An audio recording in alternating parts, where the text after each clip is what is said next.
Mr. President, distinguished guests, as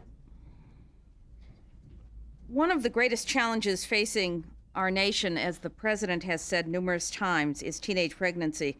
Because when 1 million teenagers get pregnant each year, it's not a woman's problem. It's not an inner city problem. It's not a problem confined to certain ethnic or religious groups. It's not a children's problem. It's a family problem. It's a community problem. It's our problem. And that's why I'm so pleased to join all of you here today. As I look out over the room, I see a first-class team, a winning game plan in the struggle to prevent teenage pregnancy. From research to prevention, from beefing up child support enforcement, to fighting for real welfare reform that demands responsibility and offers opportunity in return, this administration has a comprehensive strategy to get the job done. But we will never win this race alone. From parents to teachers, from coaches to clergy, from businesses to young people themselves, it's going to take each and every one of us. It's going to take us preaching a message of abstinence and responsibility, teaching young people that sex will not earn them love and having babies will not make them adults, and giving them, each one of them, tools of hope and opportunity today so they can build bright futures for themselves tomorrow. And so we begin. It's my honor for the first speaker to introduce one of my own academic heroes, a distinguished professor at the University of Pennsylvania, one of the country's leading experts on teenage pregnancy. Rebecca Maynard is helping to ensure that sound data and sound reason lie at the heart of our social policies. No small feat. Professor Rebecca Maynard.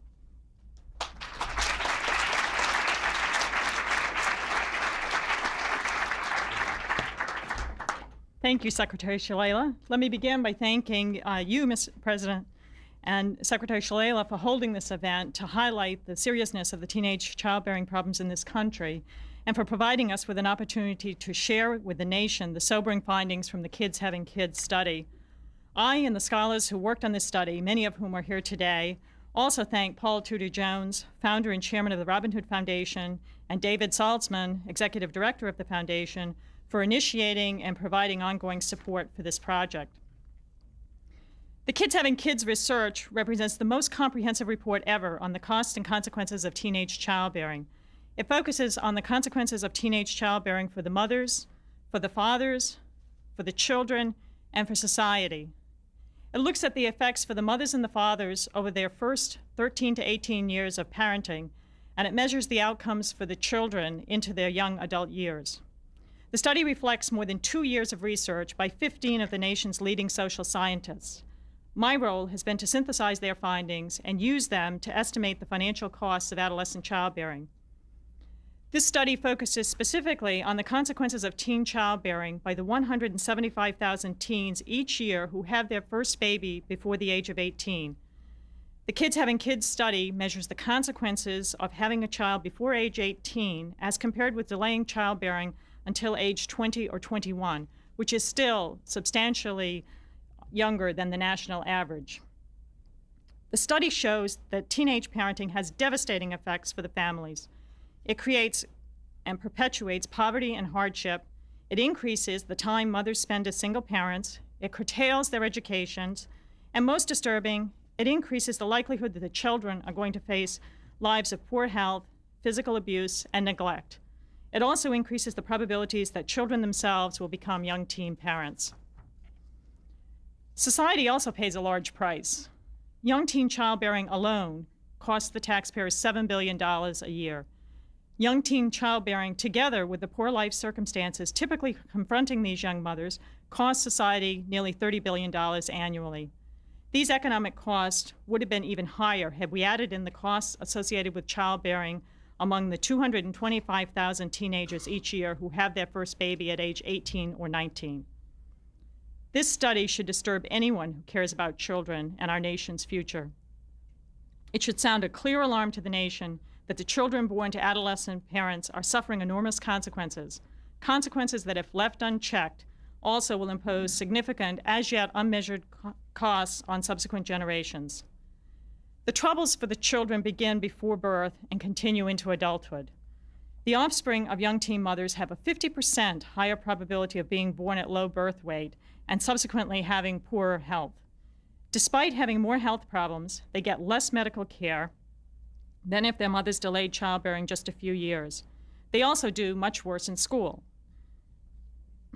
They are 50% more likely to repeat a grade. They perform much worse on standardized tests of performance, and ultimately, they're less likely to complete high school than if their mothers had delayed childbearing. The study also found that the children of adolescent parents suffer much higher rates of abuse and neglect. There are 110 reported incidents of abuse and neglect per 1,000 families headed by a young teen mother. If these mothers had delayed childbearing until their early 20s, this rate would have been less than half this level, or only 51 incidents per 1,000 families. And these children of young teen mothers are much more likely to end up in foster care. In effect, 17 of the 29 foster care placements per 1,000 families headed by mothers who had their first babies before age 18 would be averted by delaying childbearing, saving taxpayers nearly $1 billion annually. Adolescent childbearing also contributes to the high rate of crime among young men and to the repetition of the cycle of teen parenting. The teen and young adult sons of adolescent childbearers are 2.5 times more likely to end up in prison than are the sons of mothers having their first child at age 20 or 21. And the adolescent daughters are 83% more likely themselves to become an adolescent parent. The early childbearing decisions of their mothers are a major factor in both of these cases. The children may be the biggest victims of adolescent childbearing, but they're not the only ones. Early parenting wreaks havoc for the mothers. Less than 1/3 of the teens who begin their families before age 18 ever complete high school, compared with over 3/4 of their counterparts who delay childbearing until age 20 or 21. What's especially striking is that nearly half of this difference is caused directly by the young teen parenting. Simply delaying childbearing until the age of 20 or 21 would have resulted in a 56% higher rate of school graduation among these young mothers. These young mothers also spend 60% more time as a single parent, thus depriving the children of the benefits of two parents in the household and shifting a disproportionate share of the child-rearing responsibilities to the mothers. The Kids Having Kids study reaffirms that the fathers bear relatively little of the cost of adolescent childbearing. Many do not marry the young mothers of their children, and on average, these absent fathers pay less than $800 annually for child support. Otherwise, the measurable impacts for the fathers are limited to somewhat lower education levels and to modest earnings losses on the order of 10 to 15% annually. The bottom line is everybody loses from teen childbearing, but the children most of all. Teen childbearing commits young parents to a life of hardship, increases the likelihood that their children will suffer the same fate, and has staggering economic and social costs for the nation. In closing, let me again thank Paul Tudor Jones. He's made an enormous contribution to furthering our understanding of the nature and the depths of the problems associated with teen childbearing. And to use Paul's words, we hope that the disturbing findings of this report will send a wake-up call to America about the need to find workable solutions to the devastating issue of teenage pregnancy. Thank you.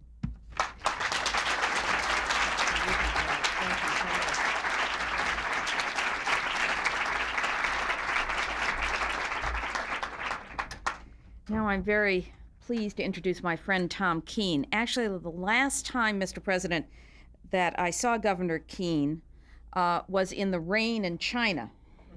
We were both soaking wet, standing in the rain at the UN Conference for Women in China. He keeps his cool under fire.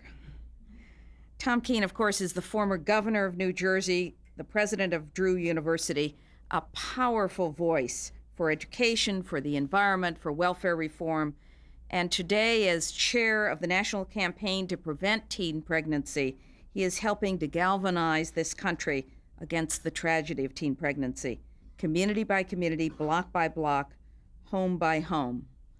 President Tom Keene.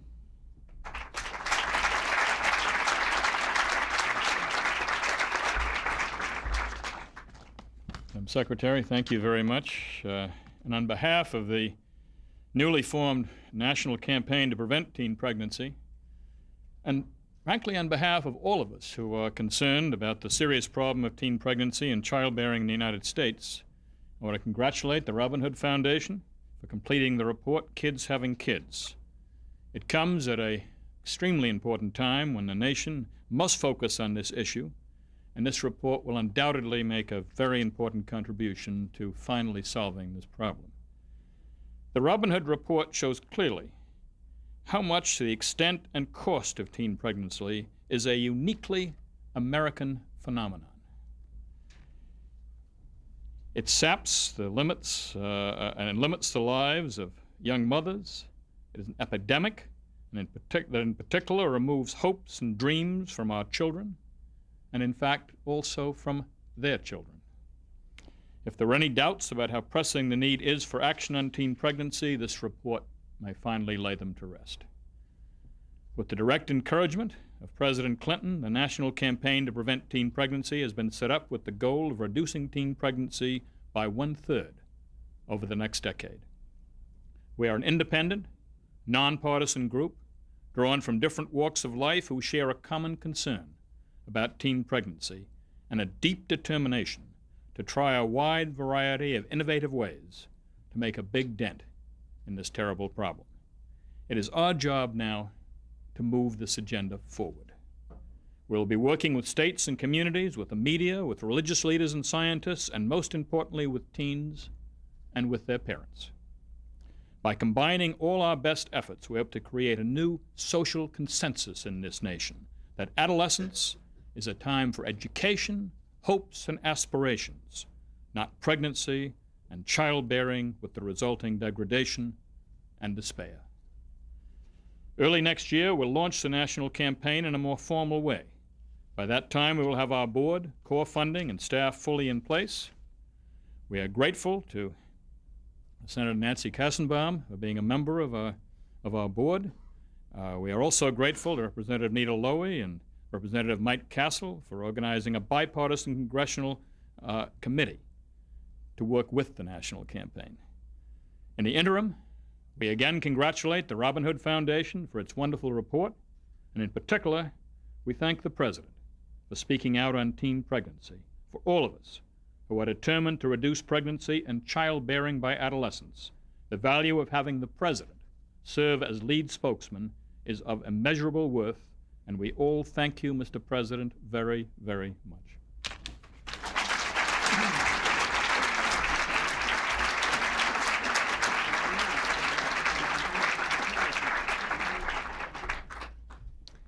More than 10 years ago, when I was president of Hunter College, one of the most distinguished members of the faculty there asked to see me, and I thought, oh no, I put my wallet in the desk.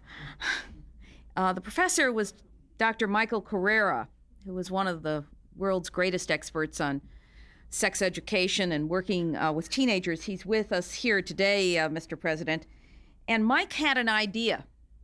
He wanted to work with the Children's Aid Society in New York to put together a new and innovative program to reduce teenage pregnancy that was comprehensive in its scope. That program to help teenage boys and girls say no to pregnancy and yes to education and yes to responsibility and yes to a productive and fulfilling future. Is it working? I can think of no better proof than the countless young people who are exchanging heartaches for hope in New York City and throughout this country. Two of them, Salvador Ayala and Blessing Tate, are here with us today, and I'd like to say a few words about them. Growing up in East Harlem, the Children's Aid Society has been like a second family for Salvador. Without it, he says, he would be a teenage father today. Without it, he probably wouldn't even be considering college. But today, he is an honor roll student, the president of his class, and a young man with great promise and great hope for the future. Blessing Tate looked at her surroundings. Too many young people in her community were teen parents. Her mother and grandmother were both teen mothers. She saw how hard it was, and with the help of the Children's Aid Society, she decided to stop the cycle. And did she ever? Having just graduated from high school, she's getting ready to go to Morgan State next year. She plans to stay abstinent until marriage and she's giving something back to her community and the next generation by tutoring young children in Manhattan. It's my great honor to introduce Blessing Tate, who will introduce the president.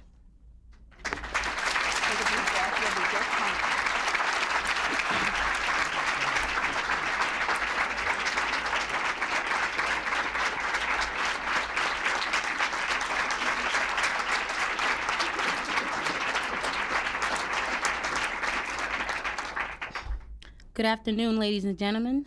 My name is Blessing Tate. I have been a part of the Children's Aid Society Adolescents Pregnancy Prevention Program for 4 years, and it has made an enormous difference in my life.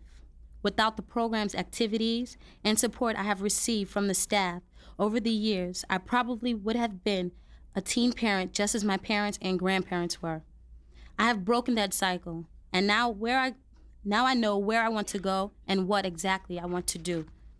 The death of my parents when I was a child affected me deeply, especially the passing of my mother, as I felt I may have been responsible in some way.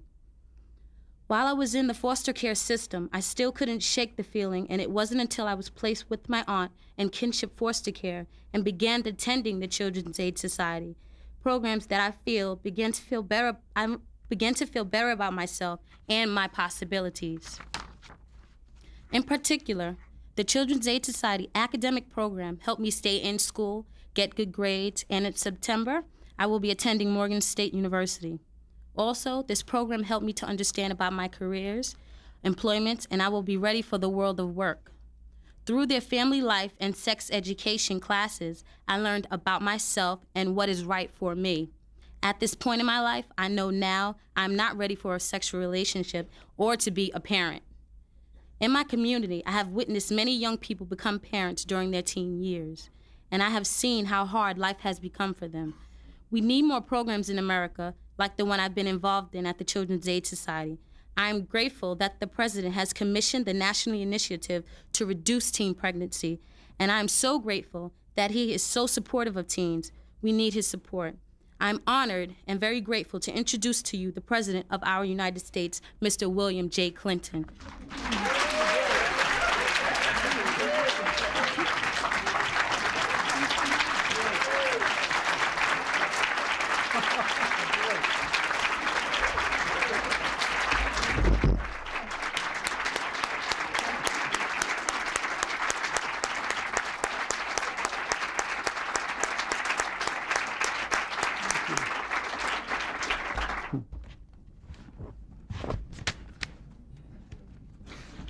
This is one of those moments when I have the feeling if I would stop now, I'd be way ahead. Thank you, Blessing Tate, for that wonderful statement. Thank you, Blessing and Salvador, both of you, for the powerful example of your lives. Thank you, Michael Carrera, for the work you've done and for sticking with it over so many years. I want to thank Rebecca Maynard for this remarkable study, which I believe will have a significant impact on our United States. I thank my friend Paul Tudor Jones and the Robin Hood Foundation for funding it, and also for being a personal evangelist for the cause of reducing the problem of teen pregnancy in America. First time I ever met him, it was about the second sentence out of his mouth. We've got to do something about this. What are you doing about it? I thank Belle Sawhill and my longtime friend, Governor Tom Kean, for being willing to organize and lead this national campaign against teen pregnancy. I thank you especially, Governor Kean, for being concerned about this over so many years. 10 years ago, we were on a Carnegie Commission on middle schools, and Tom Kean was asking questions about this problem then, worrying about our young people, and I thank you for that. Thank you, Senator Kassebaum, for your leadership and your willingness to serve. We'll miss you in the Senate, but I'm glad you're going to do this. I thank you. And thank you, Congresswoman Lowy, for always being there. Congressman Barrett was here a moment ago and had to leave. But I thank you all very, very much. There's one other person I would like to thank who's not here today, Dr. Henry Foster, who is in Hartford meeting with local officials about their teen pregnancy programs, but who has been willing to work very hard on this endeavor for so many years. I have a few remarks I want to make about this whole endeavor, but before I do, if you will forgive me, since this is my last opportunity to make a public statement of the day, I want to also make a few comments about what happened last night in Enid, Oklahoma, where another predominantly African-American church was burned. Federal agents are now on the scene. We're doing what we can to find out what happened. But it is clear that we now have a rash of church burnings over the last year and a half. All of us who have any responsibility in this area have to work overtime to get to the bottom of the crimes and to help the churches and the communities rebuild. Today, our top federal law enforcement officials are meeting with our United States attorneys from all over America who are here, and the heads of the FBI and the ATF offices from the affected states to work together and plot a strategy about where to go from here.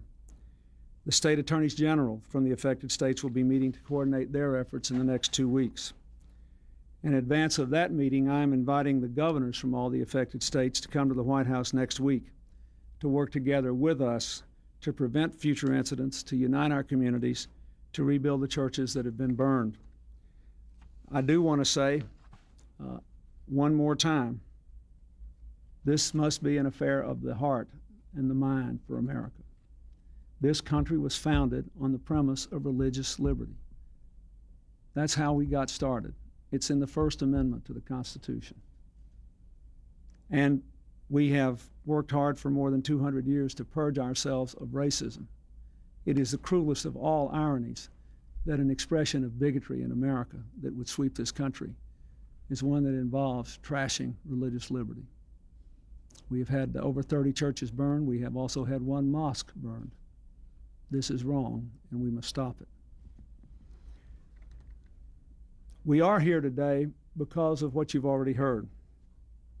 We know that strong families are the building block of our society. We know that millions of children that are born to mothers who aren't ready to be parents are robbed of their full potential. When you see these two young people up here, and you imagine what their lives are now going to be like, what their children will be like, what their contributions will be 10, 20, 30, 40 years from now, they say more than I ever could about what is truly at stake in dealing with this problem of teen pregnancy. I appreciate the fact that Governor Kane said that this is a uniquely American dilemma. It is really true. There is no advanced country in the world that has anything like the teen pregnancy problem that we do, the out-of-wedlock pregnancy problem that we do. And we have got to do something about it. We have to give these young people opportunity. We have to insist that they take more responsibility, but we must also come together as a community to help them to make the most of their own lives and to make good choices. You heard Dr. Maynard talk about the costs of teen pregnancy. There's no point in my reiterating them now. But if you just think about all the bad things that can happen to kids, they're more likely for teen mothers. And if you think about all the good things that can happen to kids, they're less likely for teen mothers. And sure, some of them make it, and we have to do the best we can to make sure more of them do very well. But the most important thing we can do is to dramatically reduce the incidence of premature pregnancy and childbirth in this country. Let me thank again the Robin Hood Foundation for what they have done, and Paul Tudor Jones especially.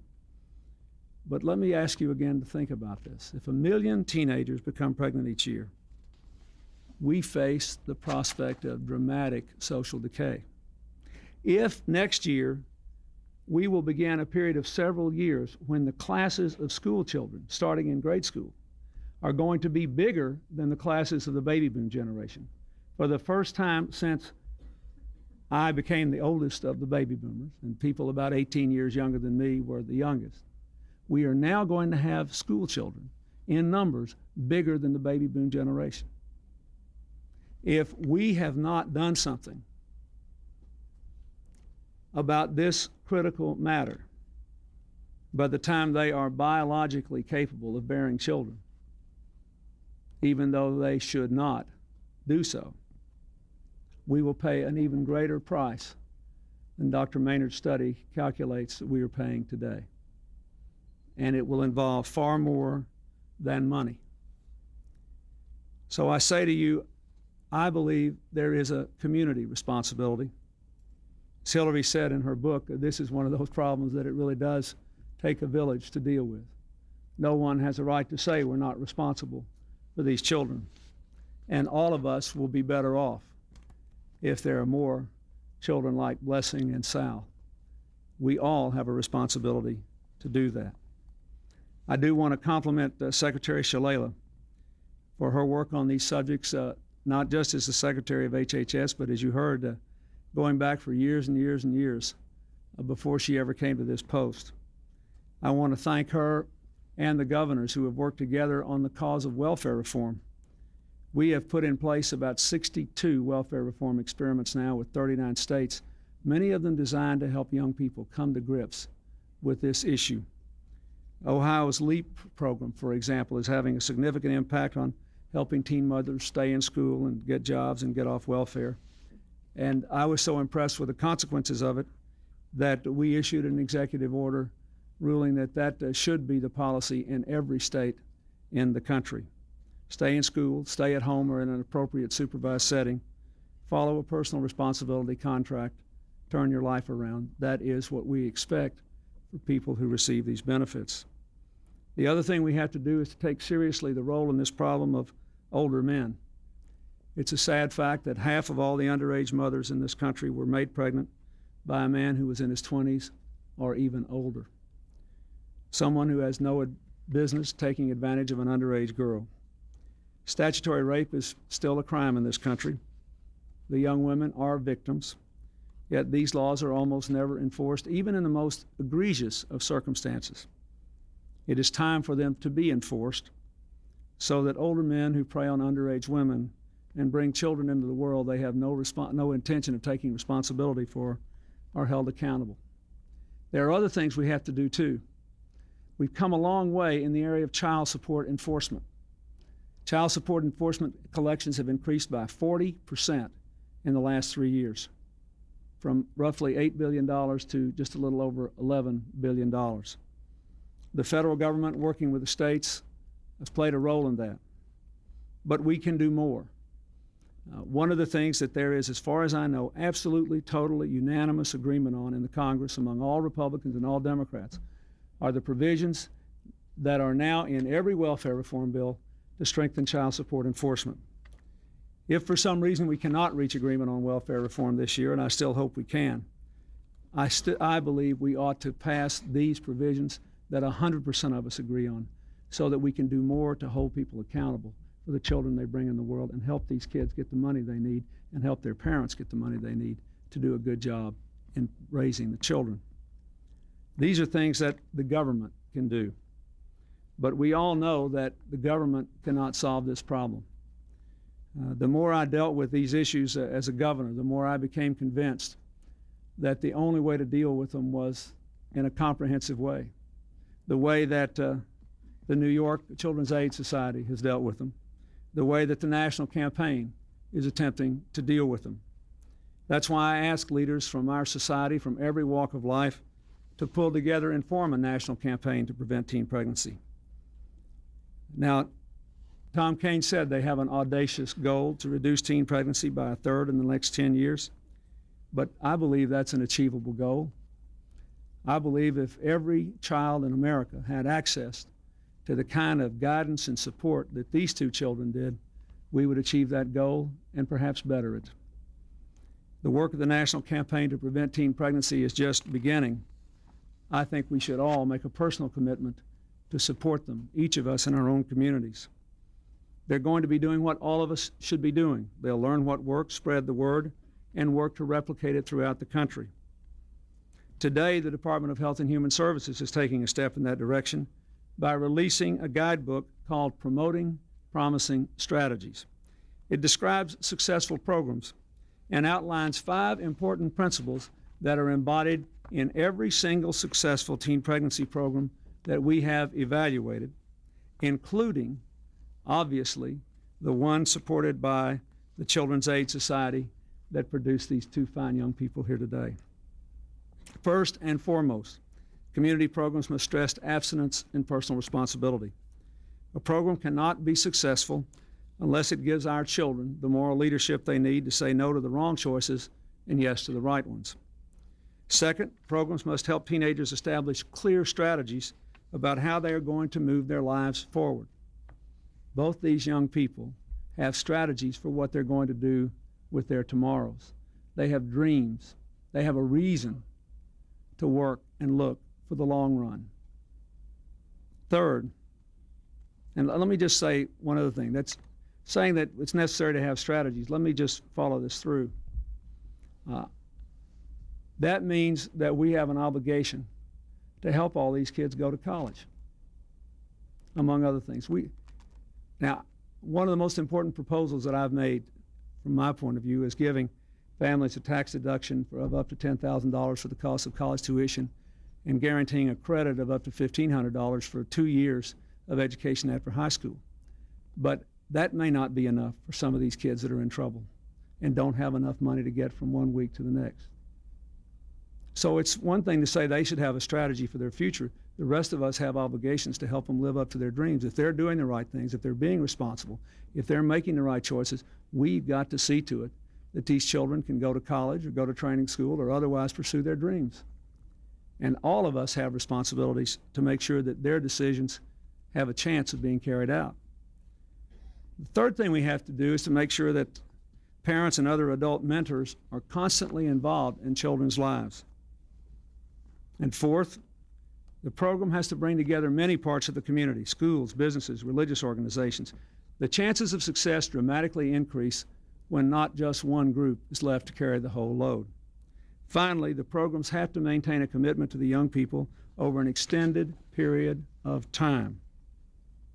You heard what Blessing said about 4 years. We can't expect young people to hear a sermon a time or two and turn their lives around. They need action and support and consistency over a long period of time. Now, these 5 principles we know work. Abstinence, adult and community involvement, a clear strategy to a good education and a good job, a long-term commitment. Government should support these things because they work, and we should not be supporting strategies that do not work. That's why I want to announce today that the $30 million that I included in next year's budget to fund local teen pregnancy prevention programs will go only to programs that inculcate these 5 principles. I want programs like that in every community in the country. That's what the government can do to help the National Commission meet their goal of reducing teen pregnancy by a third over the next decade. We know that we can do it. Again, let me say that this is really about Blessing Tate, Salvador Ayala. It's about all the kids like them all across America. It's about people in the New York Children's Aid Society and people like them all across America who are out here working on this when they never could get a headline and nobody ever noticed them, and they did it just because they thought it was right, the humane, the decent thing to do.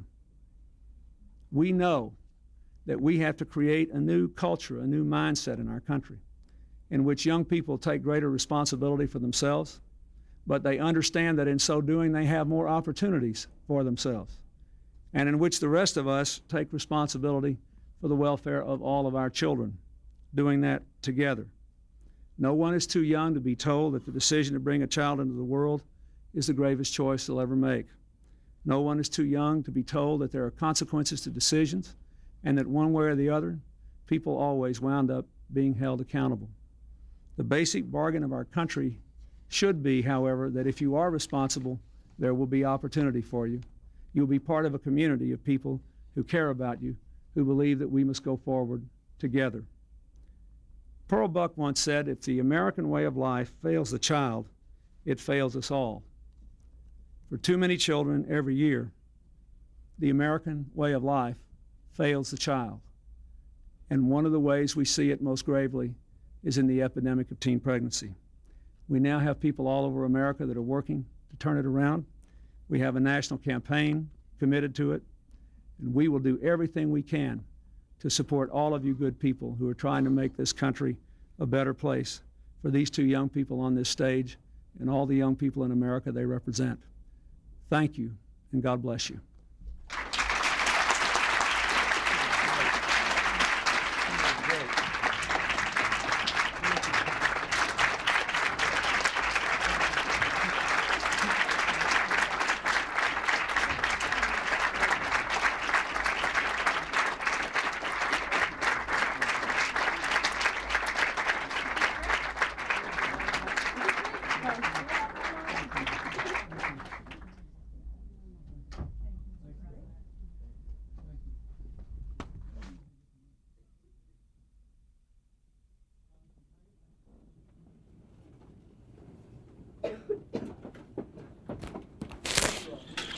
We're close.